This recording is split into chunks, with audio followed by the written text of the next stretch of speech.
Това е нов политически модел, който много хора правилно задават въпроса къде е прилаган, преподава ли се някъде, има ли го теоретично някъде направен ли?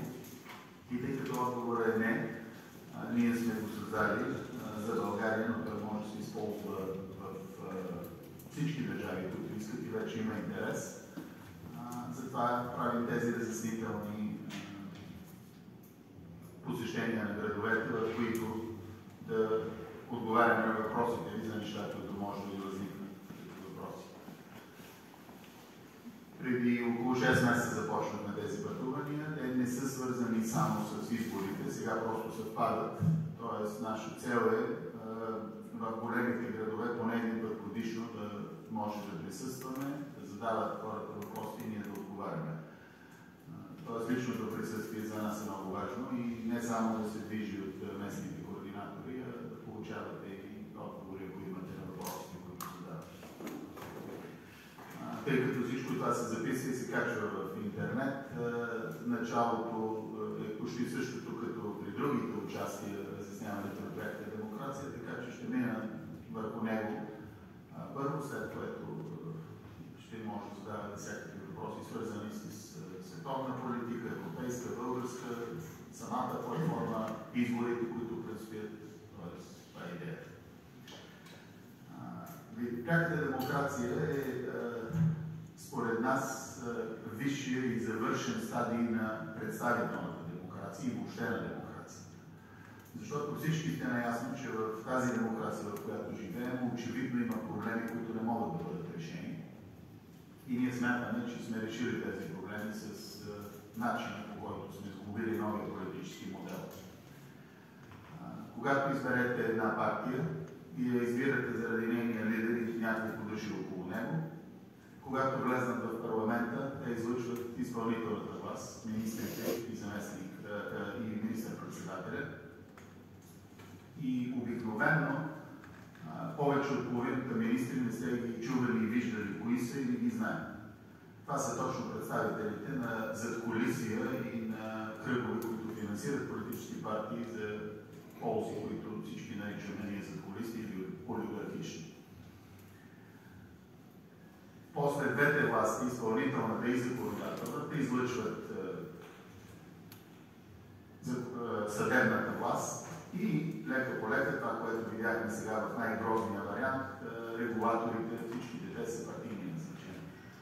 Видяхте с Конституцията как списъкът е на почти всички тесно партийни хора. Единствената дама, която не е партийна, е експерт, заместника на Сметната палата, очевидно счетоводителка, като разбра, че вероятно ще я подготвят за министър-председател, си подаде оставка. В един момент президента няма избор и трябва да избере партиен човек. Никой не трябва да се съмнява в момента, че това е правителство, което имаме. Но да се върнем на модел. При нашия модел това е разрешено с отделни избори.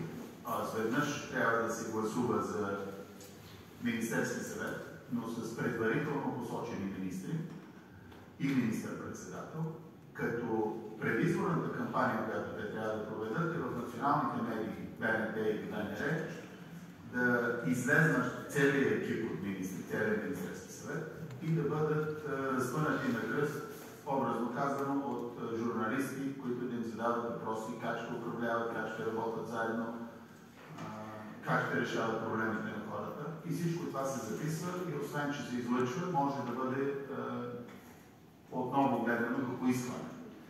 И ако вие симпатизирате, да речем, на 2 или на 3 партии, и ако още по-конкретно искате да го кажем, ако искате да знаете какво става за здравеопазването или в образованието или в икономиката, гледате просто дадения министър и виждате каква е платформата и какво ще правят. Тоест, те предварително ви уведомяват за платформата на партията и как индивидуално те ще управляват министерството. И решават. Едната партия ми обещава това, другата ми обещава еди какво си. И решавате кой да избере. Тук не става дума за симпатии. Цял живот съм бил от Левски, ще гласувам от Левски, колкото и грешно да играе. Тук става въпрос да решавате кой ви казва как ще реши проблемите ви по даден начин. След което се отива на избори. В нашия нов модел коалициите са забранени, защото когато направиш коалиционно споразумение и предаваш това, което си обещал на твоите избиратели, за да направиш компромис с другите партии. Сега, с много малки изключения ви казвам, че ако примерно две партии се коалират преди избори, ако си направят обща платформа преди избори и се явят по този начин, не би трябвало да има проблем, но това не го виждам. Правят се някакви общи коалиции на документи, влизат вътре, после се разделят, после си пишат платформите, нещо, което е много странно. Една платформа трябва да е написана преди изборите, за да знаят хората какво ще правиш. И когато влезеш да го изпълняваш. Това е малко като да влезеш в една банка и да кажеш, дайте ми 10 милиона и ще дойда след 3 месеца да ви кажа какъв е бизнес план и как ще ги крадеш. Просто ще ви се изсмеят и ще ви свърват от банка. За мое най-голямо очудване и до ден днешен този номер минава и партиите влизат и почват да си пишат управленческите програми вътре, след като се избавят. Тези аномалии трябва да бъдат избегнати и по това, което ние за момента ви обясняваме, че предлагаме, се решава. Тоест, вие знаете каква е платформата, знаете кои са хората, които ще управляват държавата. На изборите се гласува с една бюлетина за изпълнителната власт, министри и министър-председател. Гласува се с друга бюлетина за народен представител, който не е партийно оцветен, не принадлежи на партии и се явява по региони. Тоест той трябва да е, ако разделяме България на 6 региона, плюс София град, плюс българите в чужбина. Да речем, вие получавате Варненски регион тук. Ако народните депутати са, кандидат-депутати са 90, тъй като смятаме, че 240 са много, горе-долу 10, 11, 12, зависимост от разпределението, ще имате във Варна. Но тези хора вие ще си ги избирате тук на место, през номиниране, през подписки, през събиране на групи хора, които искат да излъчат някой. Но тези хора вие ги познавате. Познавате родителите, познавате ги как са расли, знаете им семействата, знаете какви работодатели са, знаете им децата как се държат. Тоест вие ги познавате. И по този начин, излъчвайки ги там, те трябва да отговарят на вашите изисквания, какво искате вие да се случва за Варненския регион и те да отстояват вашите интереси в парламента, когато се правят законите за цялата държава. По този начин, разделяйки партиите от народните представители, които творят законите, късаме връзките за зависимост и това да влизат в парламента хора, които са там само за да изкарат набързо за този един или два мандата някакви пари. Да не говорим за случая на ДПС, за по 5 мандата имаме народни представители, което просто е смешно.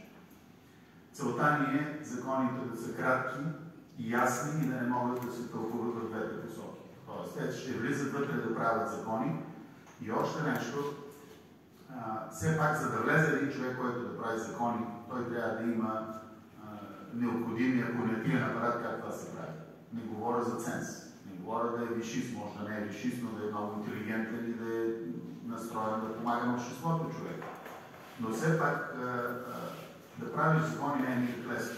И тъй като това нещо сме го виждали вече много пъти, един пример давам редовно с Михаил Неделчев, той от СДС беше, каза, ние решаваме ни много хубави закони да направим, даваме ги на юристите в парламента, те ги извъртат както на тях им изнася, за да могат после да ги ползват и в един и в другия начин, за да правят те гилдията на юристите и в двата случая пари. Също така на завчерашната среща говорих за това, че има една много голяма неприятност, излизат нагли общественици или администратори и ви казват, това може да е неморално, обаче е законно. Не точно с тия думи, но редовно го чуваме това нещо. Днес получих един СМС от една адвокатка. В българското право едно от основните неща за формирането на съдебните решения е морала и етика. Проблема е, че не се прилага. Тоест излизат и наглите типове, които си знаят, че не могат да бъдат уволнени и махнати и се пресмиват очите. Може да е неморално, обаче е закон. Така че излиза, че и основите на правото са неправилни, но не се прилагат.